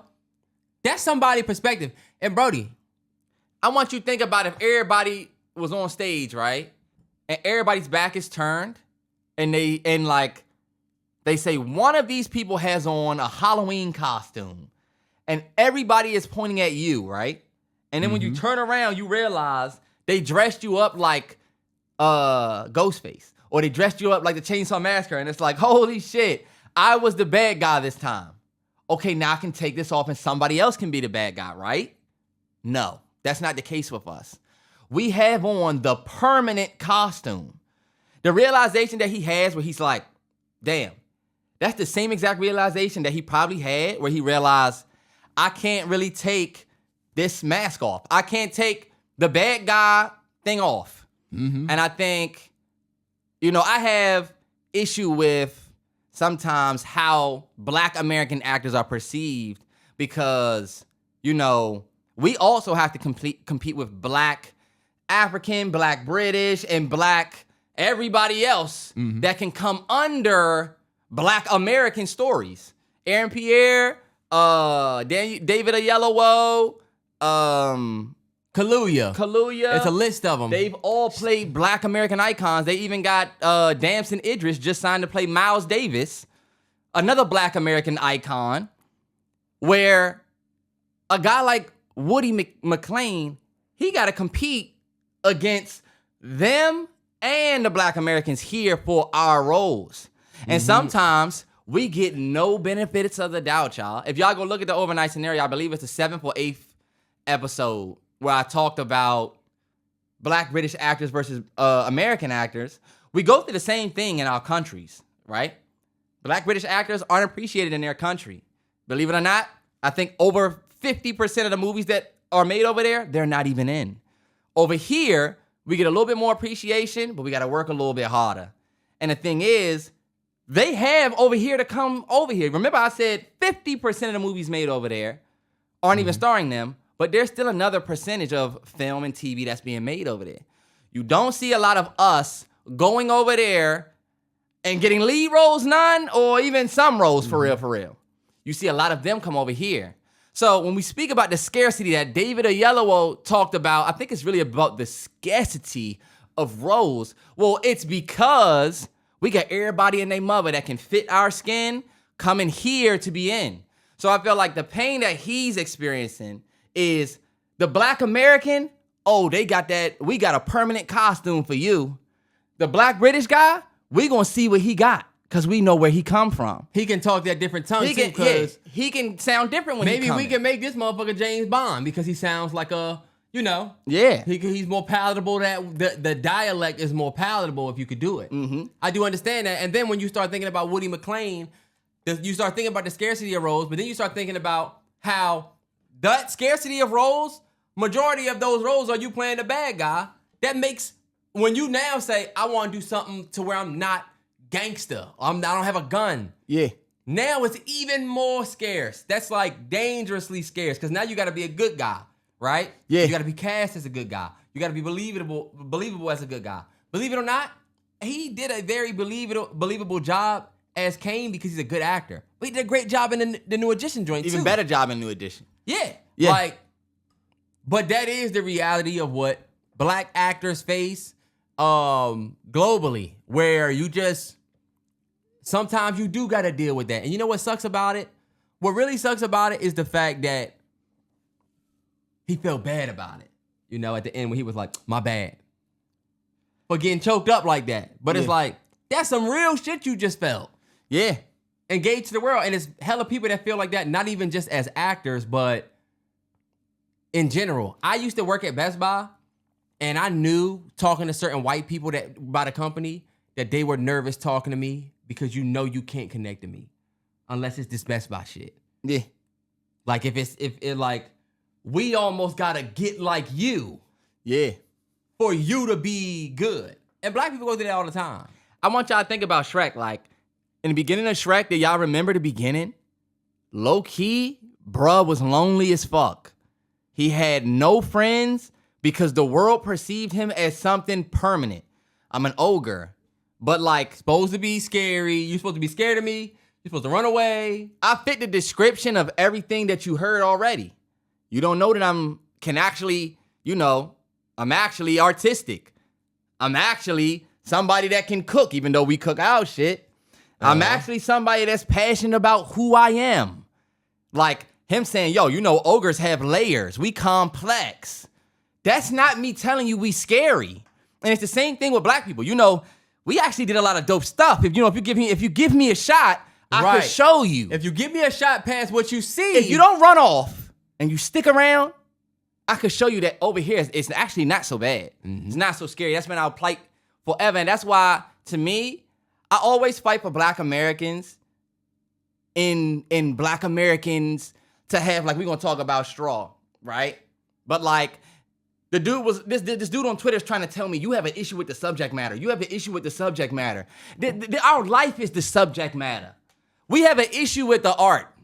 Like, we have an issue with our stories being told and who's telling them. We have an issue with, like he's saying, the scarcity of roles and what roles are out there. Because he ain't saying it's a scarcity of bad guy roles. It's a scarcity of roles, yeah, Terrell, but I guarantee you, he can get any bad guy role he want. It's just the fact that... But that's not even all the way true, because you still got to compete for those roles. You still got to compete for those. But I'm just saying, at this point, he should be able to low-key land the bad guy role. But you don't want that at this point. Yeah. I was going to say, too, bro, he probably got kids. You probably got family. You want your family to look at your shit at one point. Absolutely. Recently finding out I have twins on the way. 2 baby girls. And for some reason now, in the acting community, people identify you what you play. So I don't want my baby girls to grow up and think their dad is a bad person. So I'm just more conscious about the art I put out to the universe. And if you go listen to J. Cole's Black Man in Hollywood from the Forest Hills Drive Deluxe tracks, it's the last record. It's called Black Man in Hollywood. It's literally a song about J. Cole talking about how I could literally just start rapping about guns and shit, and they'll give me money and they'll put hella shit behind me because they want me to do that. They want me to do that. They want me to rap about killing you. If I was rapping about killing you niggas, it was one thing. But since I'm the backpack rapper, it was like about that plight of being a backpack rapper in a music industry that wants black men to be be violent. Yeah. And that's why he calls it like, that's why the song is called Black Man in Hollywood, because he talks about like, I'm just a black man in Damn, Hollywood. how long ago was that? What song was that? What's that from? That's from the Forest Hills Drive deluxe records that came out. I did the review. Man, I gotta go tap It's into on that. Patreon. I did a review on Patreon and break that song down. But that's another thing. Think about it. The rappers feel that same That thing. same thing, yeah. Damn, I gotta rap about killing niggas. Or I gotta rap about, like, sometimes you get a pocket where you don't really gotta do that. Yeah. You kind of like Boss Man D-Lo. He don't really rap about killing niggas. But he's still kind of gangster. You know what I'm I saying? still gotta pop. Yeah. But most of his music is just me getting money and, you know, women and having and doing different things, and y'all niggas ain't got it. You niggas on a bench. You know what I'm saying? Like, Yeah. it ain't really I'ma kill you niggas. Yeah. But he still has that street persona. You know what I'm Yeah. saying? You can't be it's harder to be think about Jadena. Remember Jadena? I'm a classic, man. Yeah. Always were. You could be me if you look this clean. I'm a classic. I think that was a dope. That was a That was dope dope. record. And you had a dope aesthetic, but like think about how hard it is to sell That. And still be that, yeah. yeah. So that is an experience that we have in multiple fields, especially with art. And that's why I think it's dangerous when people talk about blackface versus whiteface. That's where that comes back to, because Woody McClain feels that way because of how people are perceived. And when you think about how majority of people perceive us, it came from TV first. Yeah. We didn't say, yo, let's make movies where we all drug dealers. Let's make that our thing. That's a fact, y'all. It's not that. It's that everything happened as it was supposed to by the way people wanted it to happen. You know what I'm Like saying? we started Like with us- the Mamie roles. We started with the roles where we could be the servant, where we could just be. Where you could 'cause just- yeah. We reflected the world a little bit where we Or- were. Yeah, 100%. And then they started putting us in that box. But You're with right. Birth of a Nation, where they intentionally make you the villain. It's good. Oh, You good. you good. Y'all, that is y'all That's the A train. Let me see that A-Train girl, boo. coming through like the A-Train. Let me see that bitty bitty. She made a mess of her. Bitty bitty bitty. Hi, Sweet B. Look, money. Look. Look at mama. Sweet B. Look here. Whoa. She said, "Ooh, I like at the that. red." She looked like Terrence, y'all, but she really like her mama. Now. Just to move this forward, we just got Straw that dropped from TP. Yeah, Terrell, you yeah. haven't seen it. I have not seen it. Okay, I okay, heard okay. somebody said, damn, lost your job, your car, and this in the first 30 minutes. You don't want to know what it's about, but I know that it's filled with trauma. And I know that Taraji probably in that joint struggling. Taraji puts on a hell of a performance, low key. When I tell you the movie with Taraji, the movie Straw is so, bro, it's so unrealistic, but the pain is real. People have connected with the pain of that movie so much that they will take out realism behind it. In my opinion, y'all, you have to explain things. And I think in a lot of TP's recent movies, it's not just me getting on this one, I feel like he focuses more on the trauma in a situation than even explaining how we all got here. Tyler Perry wants to give you a funeral scene where the family says, fuck this bitch. I don't give a fuck about her anyway. We all walking out of this funeral. And they walk out of a funeral. But he don't give you the meat and potatoes as to like why anymore. With Why Did I Get Married? With Family That Prays? With Family Reunion? We got backstory and reason as to why events happen. Now Tyler Perry knows y'all not coming for that anymore. Y'all don't need the reason. You just need the trauma. That's all he gonna give you. Watch this, Terrell. And because this dude tried to say, obviously you haven't seen Beauty in Black, right? I have seen Beauty in Black. The Megan Good joint? No, that's Divorce in Black. Because see, look, I'm on you. Beauty in Black is the joint with a girl who she's like I don't know what her position is, a position of power. And she really just, you know, she's like her, it's like his Olivia Pope show. Powerful woman. Oh, You okay. feel me? I get it. Guess what? Still, you're moved around like a chess piece by men.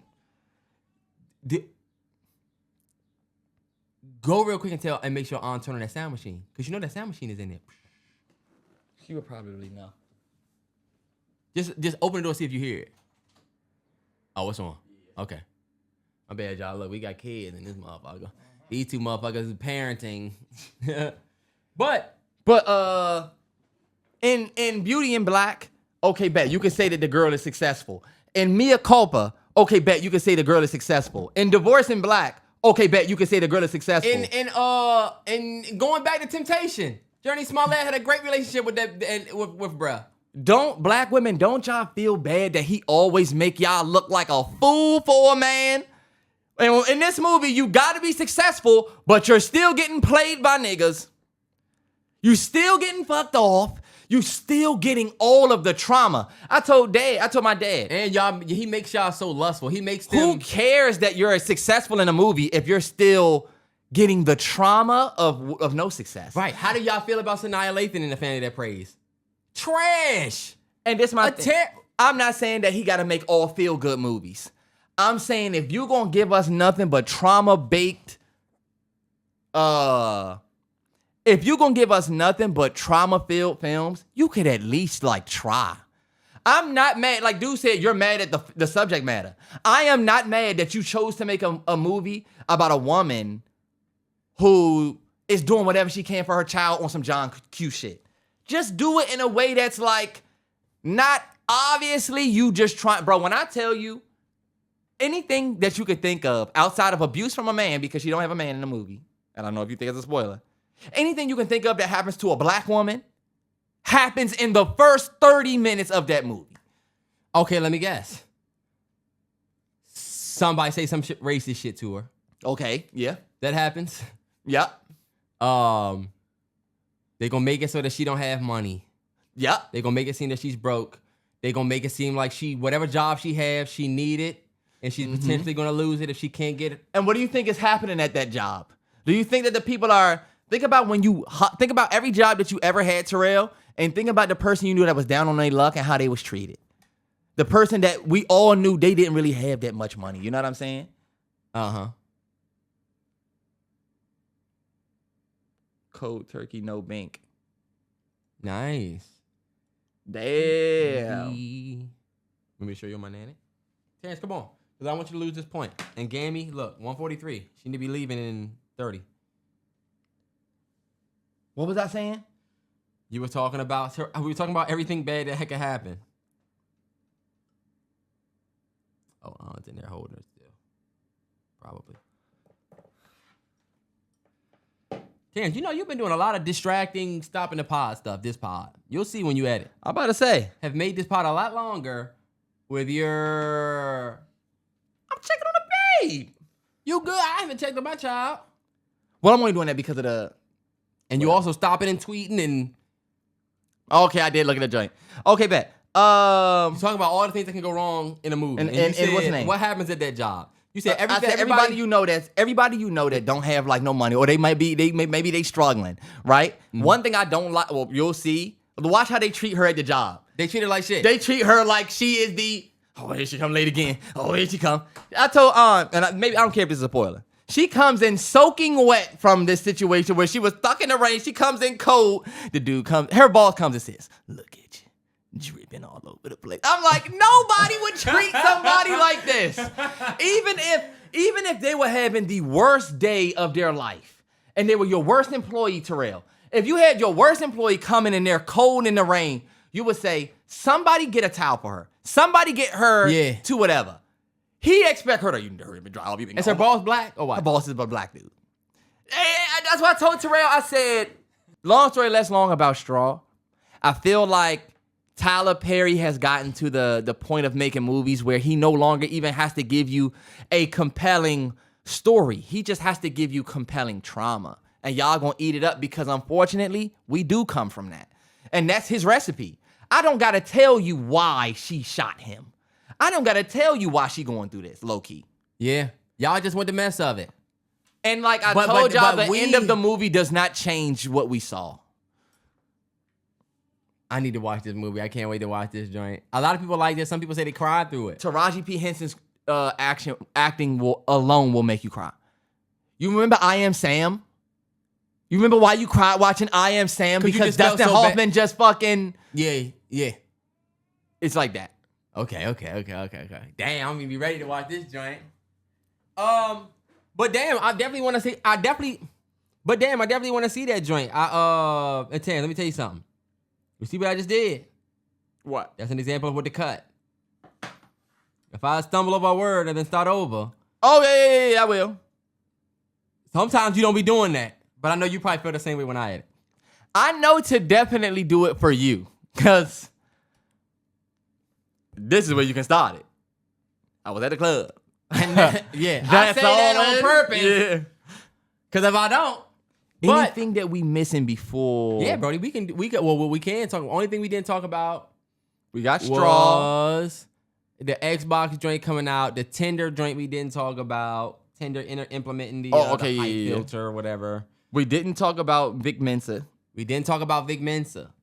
I don't know if you wanted to talk about that. We could talk about Vic Mensa, what he was saying at first. I don't really want to talk about why he was crying. Even though I feel like I mean, it's not $10. I That feel like part- we already kind of talked about that. I feel like talking about straw was good. I feel like we got a good hour 45. For sure. But People, let me say this last thing about straw. yeah. People saying it was so relatable. This person said, I cried 4 times. There was another person that said, I couldn't stop. I just got so captivated by the story. I think that the great thing about straw, giving it some whatever, is it does immediately put you in the middle of trauma and chaos. So much so that you say, damn, I want to see how she get out of this. Yeah. Like, And do you think it was believable how she got out? No.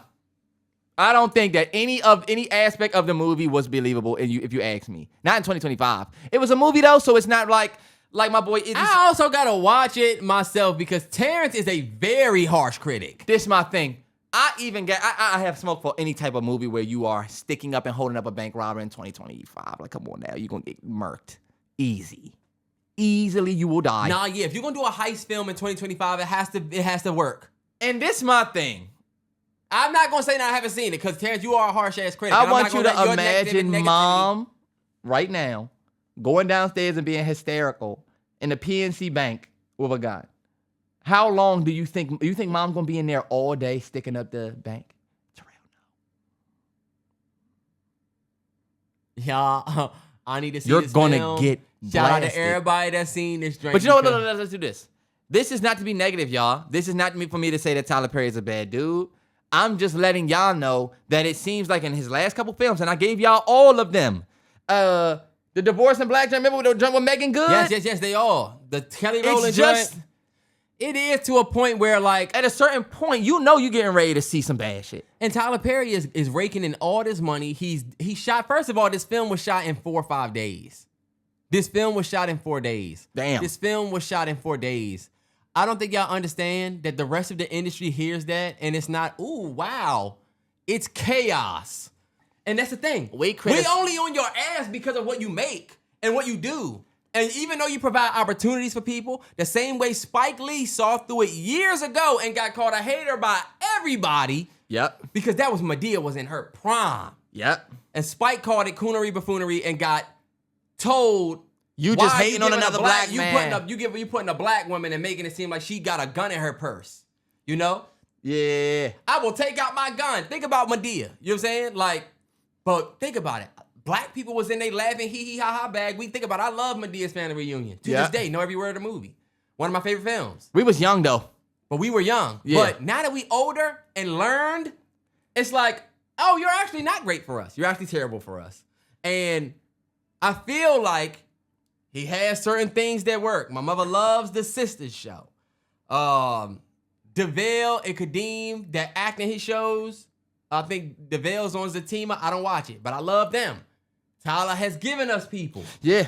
He gave us Lance Gross. He gave us the little girls from Daddy's Little Girls. He had a big hand in Viola's career. Bro, putting he's her- definitely. He definitely has done a lot. But that don't mean we can't critique you for your bullshit art. I told my dad, I said, if I were to go to Tyler Perry right now and say I didn't like something that he did artistically, I guarantee you he would respond to me the same way he's responding to anybody who's critiqued him artistically and talk about what he's done successfully. Why he's successful. Do you know how many people I've helped? Do Do you know how many things that I've done? Yes, we actually do. That's why we're judging your art this way, sir. You are to be judged like the mountain you believe you are, not like the rock you trying to perceive yourself to be. No, sir, you're a mountain. We're gonna put you next to Spike. We're not putting you next to Jameis. We're not putting you next to even Ryan. And Ryan low-key dog walking and you Ryan right now. low-key on your heels. And you've been outside way too long. Y'all saw how good Sinners was, but then y'all will watch this and say this was good. Come on, y'all. And I ain't even seen it yet. But you got, it's almost like if somebody put out trash album after trash album, I don't have to see it to know it will be trash. And you know what? That's how we cook, bro, right there, who's trying to say I'm mad at the subject matter. You can't say I'm mad at the subject matter because look at Sinners. You can't say I just don't like to see black people in it. No, don't say that. Because I just proved to y'all. When it's done right. When it's done right, we gonna accept it. And the world will accept it. And now niggas are tired of us talking about Sinners. Maybe we should talk more about... Y'all, this has been an episode of the Mally Bros podcast. Yes, sir, man. Yes, sir, man. Hey, look, my boy's back. We back. This podcast get done, we shooting. This podcast done, we shooting Wayne. We may be on that Wayne tomorrow. Yes, dead ass. We on that Wayne tomorrow. Terrell, come on now.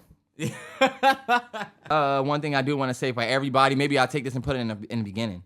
It is Men's Mental Health Month, even though it's Pride Month. So shout out to all the LGBTQ supporters that we have. We love y'all. Love supporting y'all. But it is also Men's Mental Health Month. I'm thinking about doing a little special video for the fellas. Maybe just, I don't know about y'all, but I watch a lot of content where like the guy will sit there and just talk. Yeah. I watch a lot of psychology videos, and sometimes people get a lot from that, you know? So I think for Men's Mental Health Month, I don't know which day, Terrell. Some point towards the middle. I'm going to shoot between the 15th and 20th. I'm going to do a special video for the Patreon for some of the fellas, just so we can, you know, it's like a dope psychology video. But look, I'm only saying that because of Woody McClain situation just made me think, bro. We got to look out for our men's mental health. Yes, we do. Y'all know that we here for y'all each and every week. But you got to be here for yourself, bro. That's true. You can't just wait for Tuesdays. Yeah. Because if we only shoot you an hour, you're going to say, damn, you know, that ain't enough for me. Nah, yeah. Gotta be you, man. You gotta be the one to really make the decision to want to tackle whatever that is. You know what I'm saying? You gotta make the decision to turn your chair, see the elephant in the room, looking in his eyes. You know what I'm saying? Yes, but man. it is Men's Mental Health Month. I think that's a great send-off because y'all know how I feel, bro. I feel like we don't talk enough. Sometimes even Terrence over the years has done the tough guy thing, and that's what a lot of guys do. We try to tuck shit. And that's what I want the mental health video to be yeah. more about. Maybe Terrell will be involved in that. I would love to be. Yeah. Hell For yeah. sure. Hell yeah. For sure. But that's going to be it for the Mally Bros podcast, y'all. It's something going around. Take your vitamin C. Hey, shout out to the area of Tanzania, man. I know you see ya. Come on, Tanzania.